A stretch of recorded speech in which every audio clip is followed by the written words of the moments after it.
Guys, ito yung sinasabi ni Yorme, oh, nakatabi ng eskwelahan. Ito yung mismong barangay. Ayan na, oh. Ginigiba na siya, guys.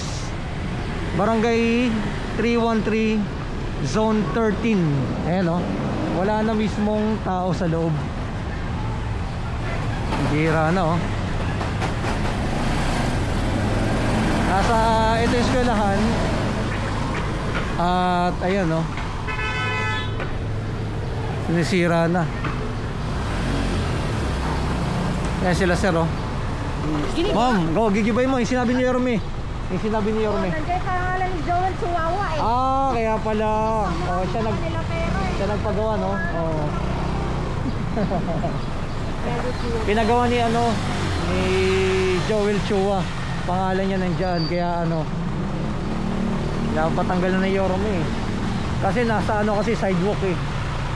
Sidewalk siya. Ayan. Kita nyo, guys. Laki na, gawa na siya eh. Tapos na yung building eh. Tingnan nyo. Pakita natin ah. Di bawal kasi umakyat na gumagawa sila. Ilang floor yan? First, second, third floor. Third floor siya. At ngayon ay ginigiba na. Ayun nakalagay, oh, Attorney Joel Chua. Wala na, giba na lahat ngayon. Yari na ngayon. Ayan na.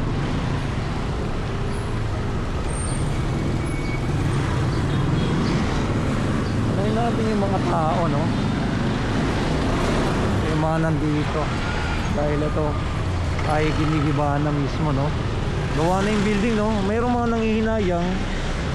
Pero dahil kasi bawal kasi siya, dahil sa ano siya, sidewalk kasi siya, kaya ginigiba na.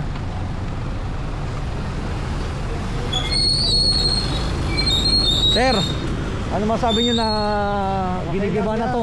Pinapagabi ni Yorme. Nasa sidewalk eh, no? Sinabi ni Yorme, no? Pakaway ho. Oo, walang permit daw eh. Oo. Nagtayo bigla-bigla. Kaya, pero gawa na siya. Tingnan namin na binaklas na kanina. Gawa na siya eh. Tama lang yan. Tama lang, tama yung ginawa ni Yorme, no? Tama yung ginagawa niya. Ayun. Thank you, sir. Okay, gawa na siya.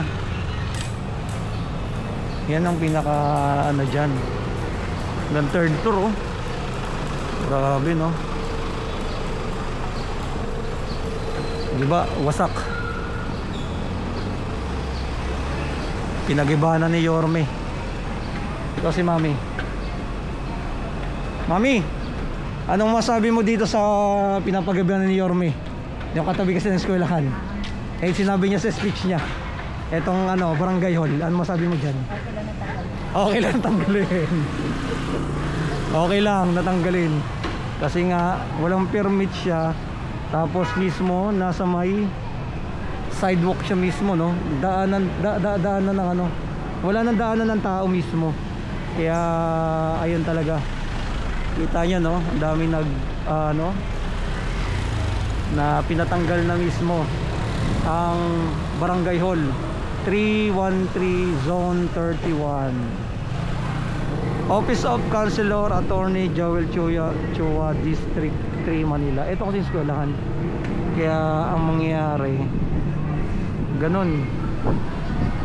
Natanong naman natin yung mga tao, pabor talaga sila na gibain mismo etong barangay hall. Sir, pabor ka ba na gibain na tong barangay hall na sinabi ni Yorme na pinatayo dahil dito sa kalsada nito at walang permit ang ginawa?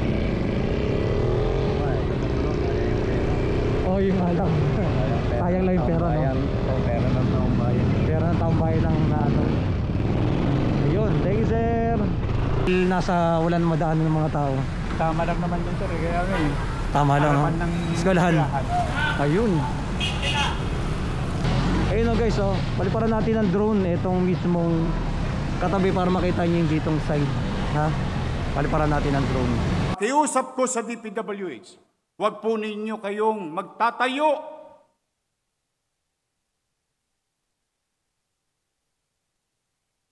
Pag kayo magtatayo ng gusali o infrastruktura sa lugar na ipinagbabawal ng batas, saan ka nakakita? Pera ng congressman. Pera ng taong bayan. Magpapatayo ng barangay hall sa bangketa.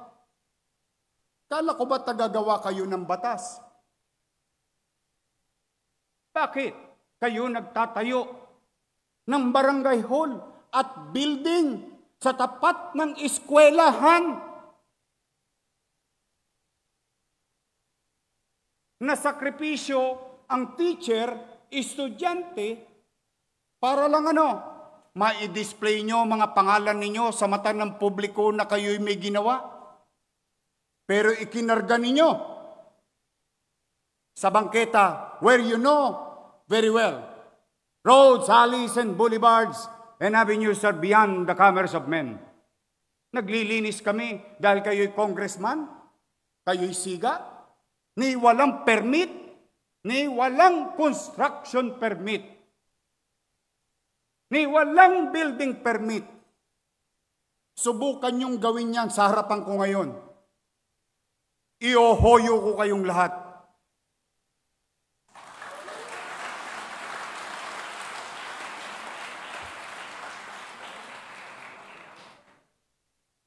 That's what you call technical malversation of public funds.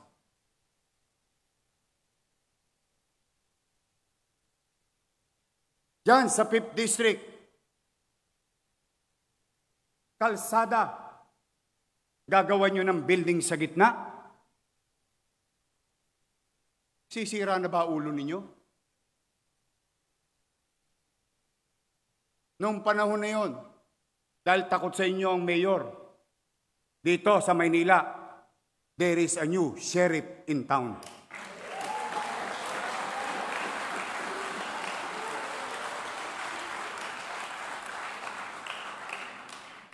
Kaya sa ating kapwa-kawani na naglilingkod sa DPWH, we want progress, we want development, but we put and utilize our resources sa mga bagay na kapakipakinabang sa ating kababayan na hindi nakakapamerwisyo ng kapwa at komunidad. Kaya po, muli, panawagan ko yan. Ngayon, halimbawa naman, nagkasubukan tayo. Try me. Ibalandra nyo yung truck ninyo sa kalsada. Ia-acetilin ko yan.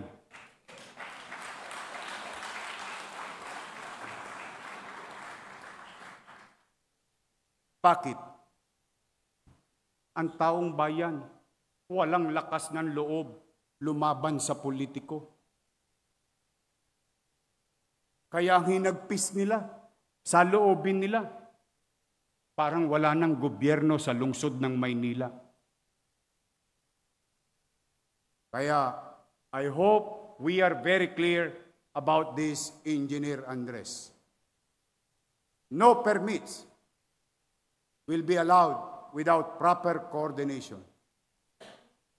And, mind you, Konseho ng Maynila, bakit kayo nagpapagamit ng lupain ng lungsod ng Maynila sa congressman na wala naman kayong MOU or Memorandum of Understanding? Yan guys, 19 million ang halaga ng building na ito.